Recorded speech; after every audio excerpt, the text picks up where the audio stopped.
In AD 83, the freezing, biting winds of the Caledonian highlands swept across the bodies of 10,000 fallen tribesmen, marking a flawless tactical victory for Roman arms at the Battle of Mons Graupius. Supreme Commander Gnaeus Julius Agricola had just executed a masterclass in battlefield discipline, using his auxiliary infantry to systematically dismantle the united tribal coalition. Yet this overwhelming success on the field immediately translated into a profound strategic failure. Rome had won the battle, but they were rapidly losing the war against the terrain itself. The imperial administration was about to discover that while their regular troops could crush any organized resistance, their rigid logistical supply lines could not conquer the endless peat bogs and harsh isolation of ancient Scotland. Rather than securing the northern expanse of Britannia, the triumph at Mons Graupius pushed the Roman military machine to its absolute geographic limit. Decades later, Emperor Antoninus Pius would attempt to quarantine this hostile frontier by ordering the construction of the Antonine Wall, a massive turf barrier designed to hold the absolute edge of the Roman world. It was a testament to frontier engineering, but it was ultimately abandoned when the central government realized the immense cost of garrisoning a wasteland far outweighed any geopolitical benefit. Welcome back to World Chronicles. Today we break down Agricola's tactical masterclass at Mons Graupius, the brutal terrain of Caledonia, and why the imperial administration was ultimately forced to abandon its most northern frontier. The relentless Roman advance into the northern reaches of Britannia was not driven by a sudden thirst for imperial glory, but by a cold strategic calculation. By AD 80, Agricola had spent years systematically pacifying the southern and central regions of the island. To secure the prosperous, tax-generating provinces of the south, the imperial administration required a definitively neutralized northern frontier. However, as the marching columns advanced beyond the familiar arable plains and into the rugged territory known as Caledonia, the very mechanics of the conflict fundamentally shifted. The Roman army was no longer simply fighting local populations. They were waging a war of attrition against an environment that actively resisted conventional Mediterranean warfare. The rolling farmlands abruptly gave way to jagged peaks, dense timberlines, and a sprawling, erratic topography that defied standard Roman cartography. The primary enemy of the imperial expedition was not the native warriors, but the sheer logistical nightmare of the Scottish Highlands. Roman military doctrine relied absolutely on a massive, highly structured supply chain. A moving force of over 20,000 regular troops and auxiliary infantry required thousands of tons of grain, fodder, and iron to remain operational. In the lowlands, Roman engineers could pave roads and establish secure, permanent supply depots. In Caledonia, the terrain dictated the pace. The heavy infantry found themselves navigating the treacherous, spongy texture of deep peat bogs, where the wet, clinging earth swallowed the hooves of exhausted draft animals and violently splintered the wooden axles of heavily laden supply carts. The daily march became a grueling mechanical struggle just to move the vital baggage train a few miles before the highland dampness rusted their armor and eroded their morale. Compounding this severe geographical friction was the harsh reality of the northern climate. The traditional campaign season in the Mediterranean was long and predictable. At the edge of the known world, the weather acted as an independent, volatile variable. Freezing temperatures and sudden, blinding rain squalls battered legionaries accustomed to the sun of Italy or the temperate climate of Gaul. Agricola understood the mathematical impossibility of sustaining a deep, overland occupation in this wasteland without securing continuous maritime logistics. To counter the terrain, He brilliantly integrated his naval fleet with his ground forces, using Roman transport ships to scout the coastline, raid coastal settlements, and resupply his isolated advance camps.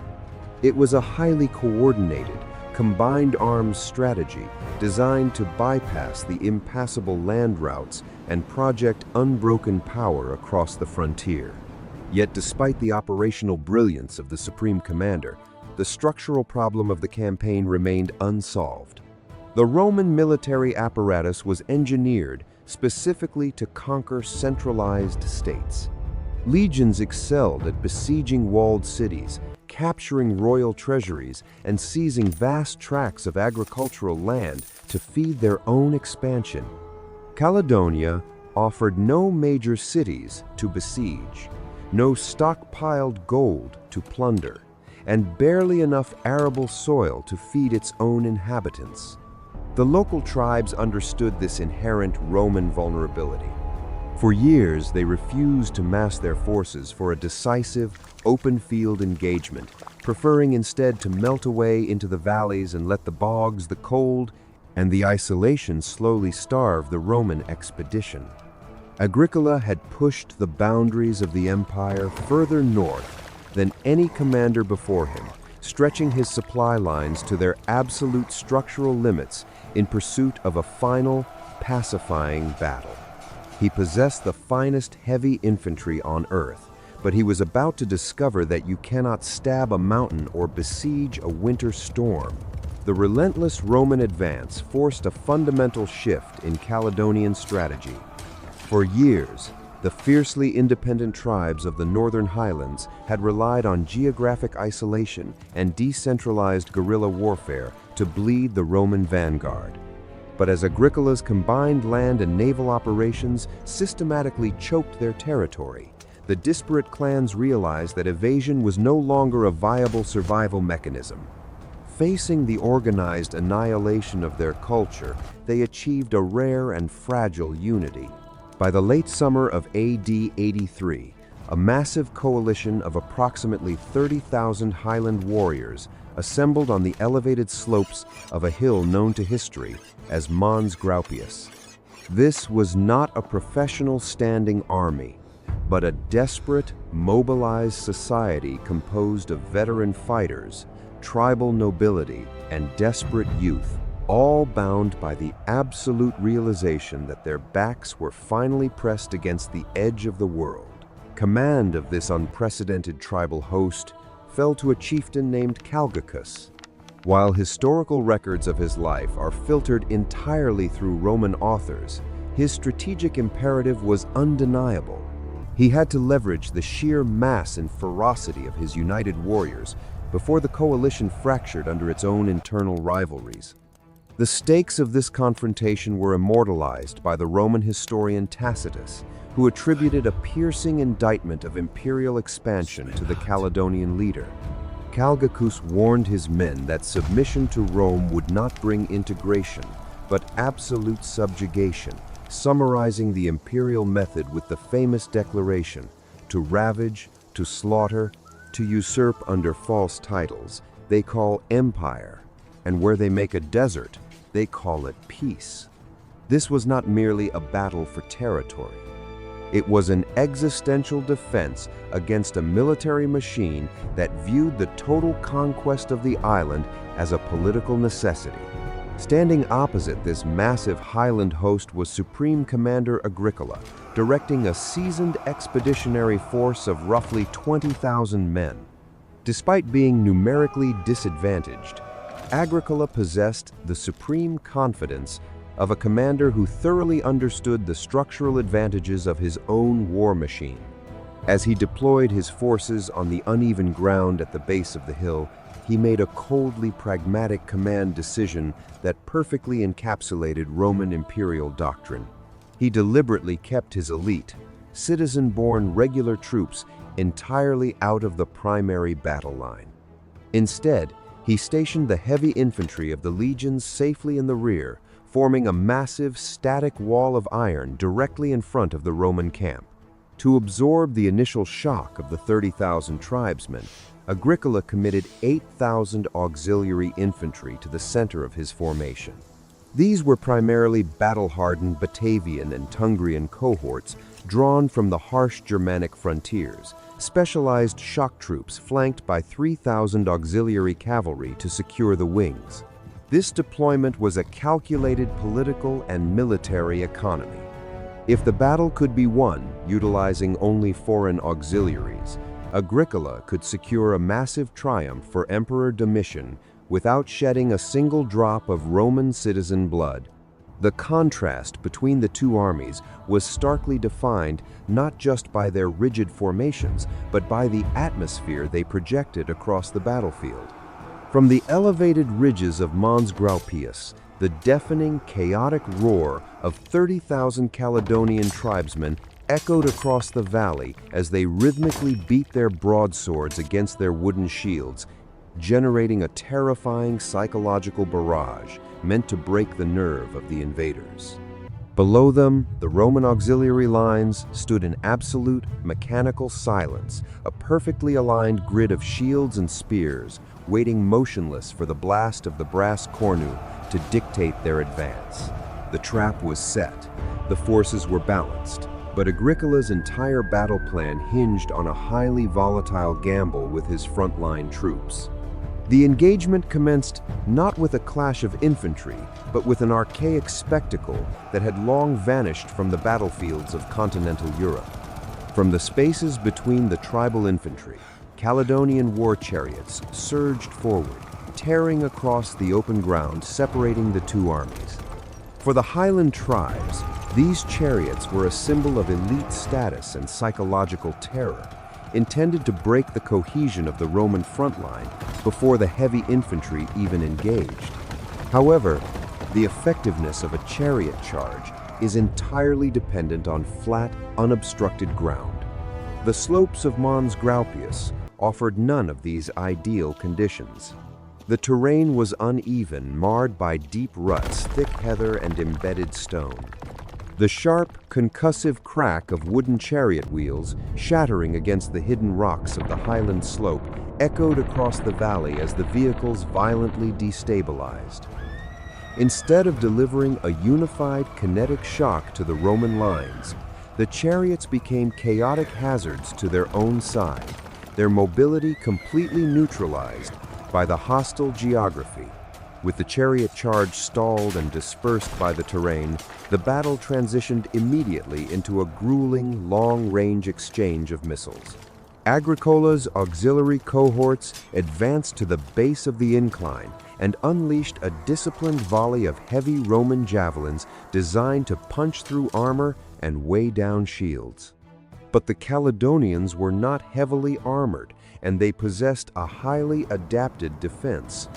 Armed with small, maneuverable, leather-covered wooden shields and long, unpointed broadswords, the tribal warriors demonstrated remarkable agility.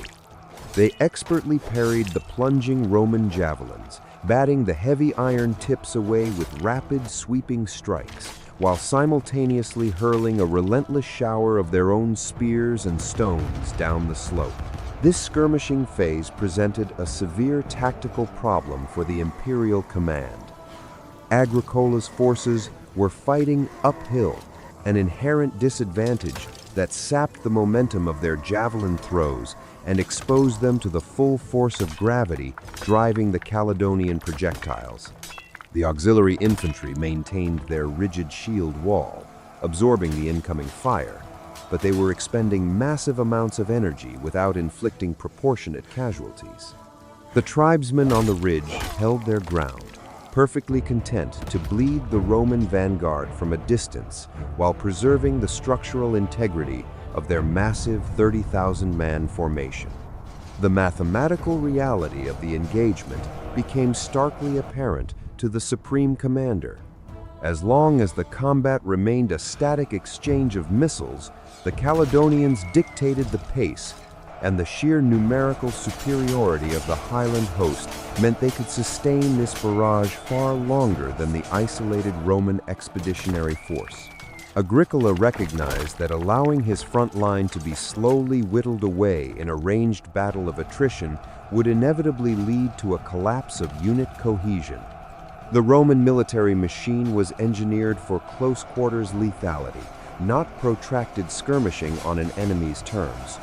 To break the deadlock, he needed to fundamentally change the geometry of the fight and force the Caledonians into a proximity where their numbers could not overcome Roman discipline. The missile exchange was a stalemate that favored the defenders on the hill, forcing Agricola to issue an order that would turn the battle into a brutal, close-quarters reckoning.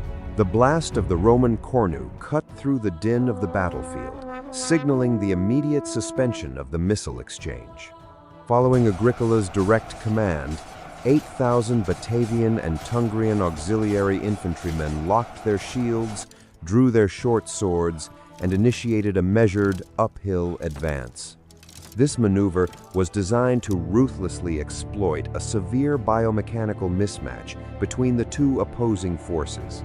The Caledonian warriors were armed with traditional Celtic broadswords, massive heavy blades that lacked a thrusting point and relied entirely on wide, downward slashes to generate lethal kinetic force. To utilize these archaic weapons effectively, a tribal warrior required significant lateral and vertical space. The Roman-trained auxiliaries, conversely, were equipped with the gladius, a compact, stabbing weapon specifically engineered for maximum lethality within highly compressed, suffocating infantry formations. As the advancing auxiliary lines crashed into the Highland vanguard on the uneven slopes of Mons Graupius, the acoustic profile of the engagement shifted violently. The chaotic ringing of deflected javelins was replaced by the dull, heavy thud of auxiliary shield bosses slamming into the chests and faces of the unarmored tribesmen. The Batavians, seasoned veterans of the grueling Germanic frontiers, utilized their heavy, curved rectangular shields not merely as passive defensive barriers, but as aggressive kinetic weapons. By stepping directly into the enemy's personal space and driving the iron boss forward, the auxiliary infantrymen deliberately stripped the tribal warriors of the swinging room strictly required to wield their long broadswords. This aggressive forward pressure locked the front line into a brutal, grinding melee where the length of the Caledonian swords instantly became a fatal liability. The steep gradient of the hill, which theoretically should have provided the Caledonians with devastating downward momentum for their slashing attacks, was entirely neutralized by the rigid geometry of the Roman shield wall. Once the physical distance between the combatants was closed to a matter of inches, the engagement transformed from a skirmish into a systematic dismantling of the Highland vanguard. The unpointed tribal blades glanced harmlessly off Roman bronze helmets and overlapping shields in the tight press of bodies. In precise, lethal response, the Batavians and Tungrians executed their rigorous close-quarters combat training, delivering short, upward thrusts directly into the unprotected abdomens and groins of their enemies. The casualty rates among the Caledonian front line escalated rapidly as their primary weapon systems were rendered mechanically obsolete by the calculated proximity of the Roman formation. Agricola's cold, pragmatic calculus was functioning flawlessly on the field. His heavily armed foreign shock troops were absorbing the immense physical punishment of the uphill assault and methodically breaking the native resistance, all while his core legions of Roman citizens stood completely unengaged in the rear reserves. The Batavian cohorts moved with terrifying synchronicity, systematically stepping over the fallen to continuously compress the tribal ranks, forcing the Highland warriors to backpedal up the treacherous rocky incline. The psychological pressure of this relentless advance was just as damaging as the physical wounds. The tribesmen, accustomed to the fluid, individualistic heroism of Celtic warfare, found themselves crushed against an impersonal, highly synchronized military machine. As the native vanguard was forced backward, their footing severely compromised by the rugged terrain and the bodies of their own dead, localized panic began to fracture their tribal cohesion. They were bleeding out against an impenetrable wall of wood and iron, completely incapable of halting the mechanical precision of the Roman close-quarters doctrine.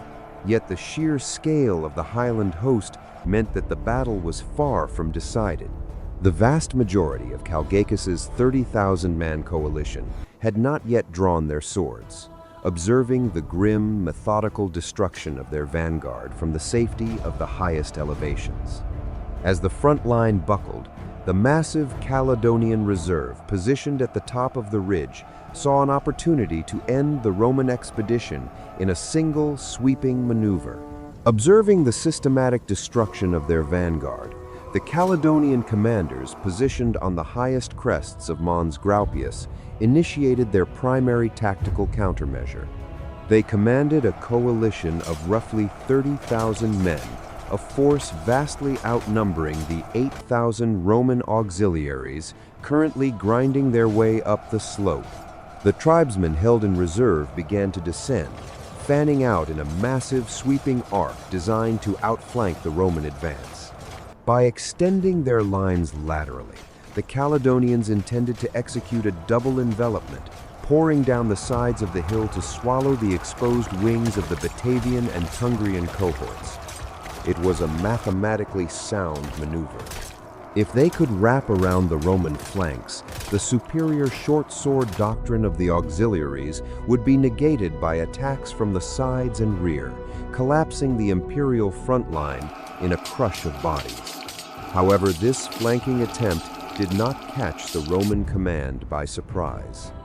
Supreme Commander Agricola had positioned himself to maintain absolute visual control over the battlefield geometry, and he had explicitly anticipated this exact tribal maneuver. Roman tactical doctrine dictated that against a numerically superior enemy, the management of reserves was the absolute deciding factor of an engagement. Agricola had deliberately kept his core legions out of the fight, but more importantly, he had held back a highly mobile, lethal contingency force. 4 squadrons of elite auxiliary cavalry had been kept entirely fresh and hidden behind the infantry lines, functioning as a coiled spring, waiting for the Caledonians to overextend their formation.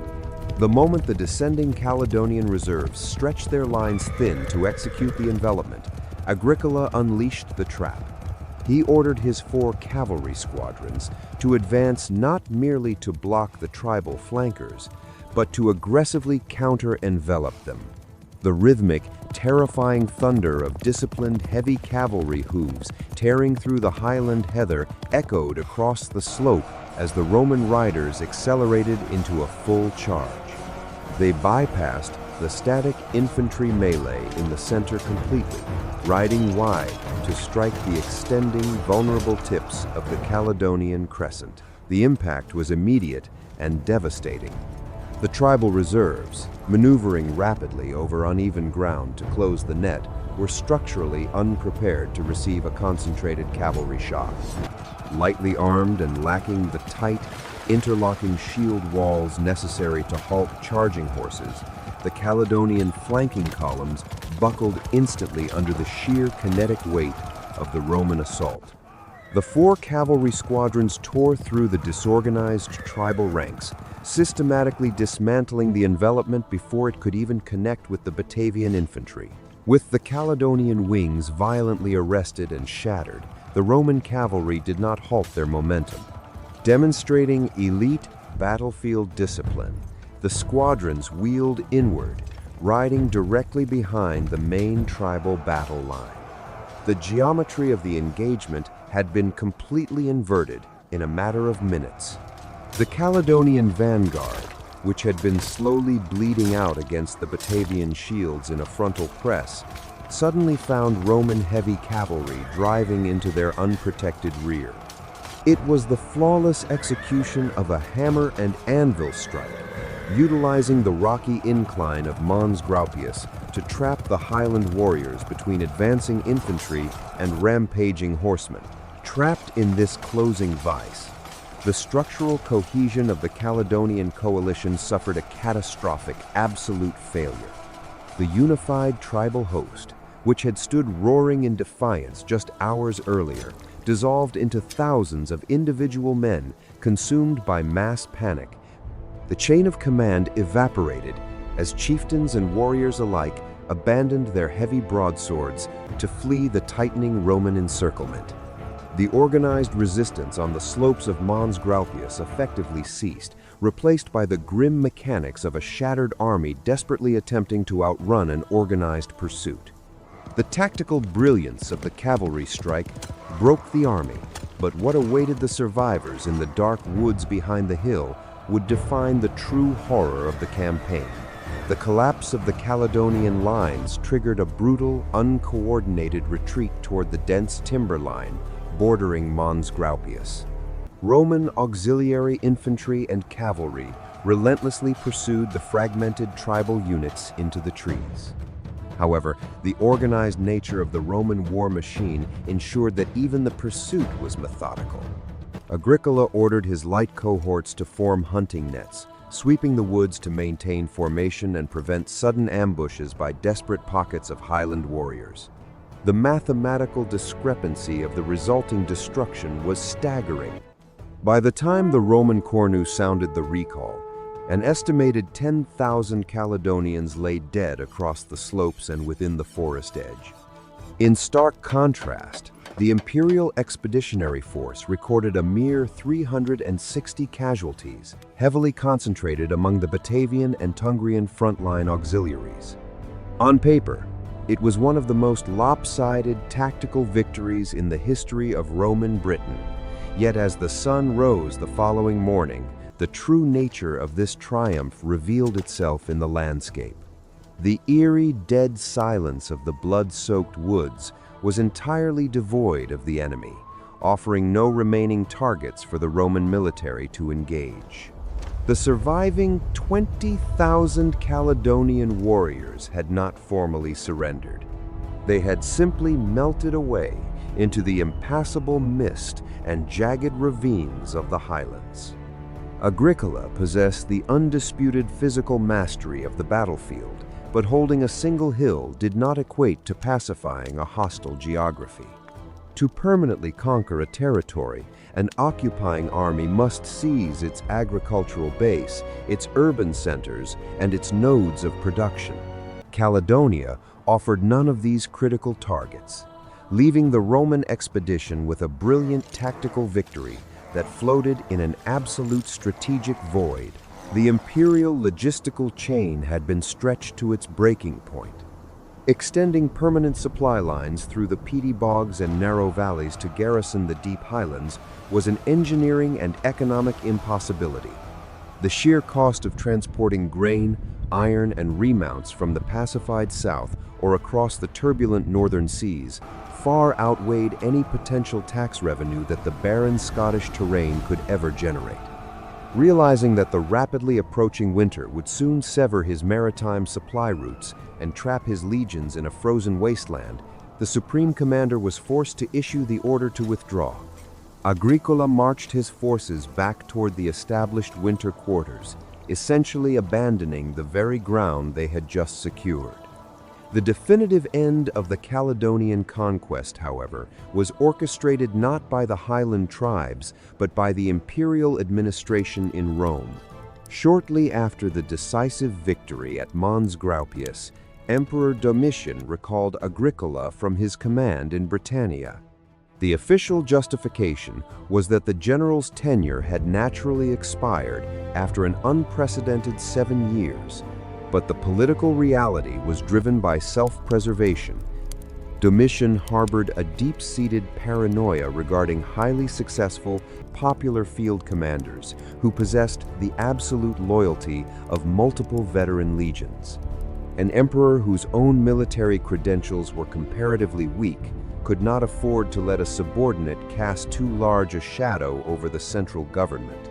Agricola was granted formal triumphal honors to placate the public, but he was quietly sidelined, never to hold an active military command again. With Agricola's departure, the momentum of the northern expansion rapidly evaporated. The imperial administration systematically withdrew regular troops from the most advanced highland forts, consolidating their defenses further south, where logistical lines were stable and defensible. The grand ambition of completely subduing the entire island of Britannia was quietly shelved by a pragmatic Senate and a cautious emperor. Rome had marched to the edge of the world, proven its martial supremacy, and then methodically retreated from the abyss. Agricola left Britannia a victor, but he left behind a bleeding, unconquered frontier that would soon demand a staggering feat of imperial engineering. For over half a century following Agricola's quiet dismissal, the imperial administration accepted a pragmatic truth. Caledonia was not worth the blood required to fully conquer and occupy it. The Roman border eventually settled further south, solidified by the monumental stone barrier of Hadrian's Wall. Yet in AD 142, the strategic calculus in Rome abruptly shifted, driven not by a sudden tribal threat, but by the domestic political vulnerabilities of a new emperor. Antoninus Pius had ascended to the throne without ever having commanded a legion in the field. In the brutal currency of Roman politics, an emperor lacking military prestige was dangerously exposed to usurpers and the whims of the Senate. He urgently required a military triumph to secure his authority, but one that minimized the risk of a catastrophic frontier defeat. The isolated, fragmented tribes of southern Caledonia presented the perfect political target for an administration seeking a calculated victory. Ordered to push the frontier forward, the imperial governor Quintus Lollius Urbicus led the legions north, effectively re-invading the territory Agricola had fought so fiercely to secure decades prior. Instead of pushing into the deep, impassable highlands, the Roman advance deliberately halted at a highly strategic geographic bottleneck. This was the narrow neck of land spanning the central belt of Scotland, stretching between the tidal estuaries of the Firth of Forth in the east and the Firth of Clyde in the west. Measuring roughly 39 miles across, this isthmus offered the shortest possible transinsular boundary in Britannia. By securing this specific geographic choke point, the imperial administration believed they could economically quarantine the hostile highland tribes to the north, while safely absorbing the recovering lowlands into the provincial tax base. To permanently lock this new border in place, Antoninus Pius ordered the construction of a massive linear fortification, which would become known as the Antonine Wall.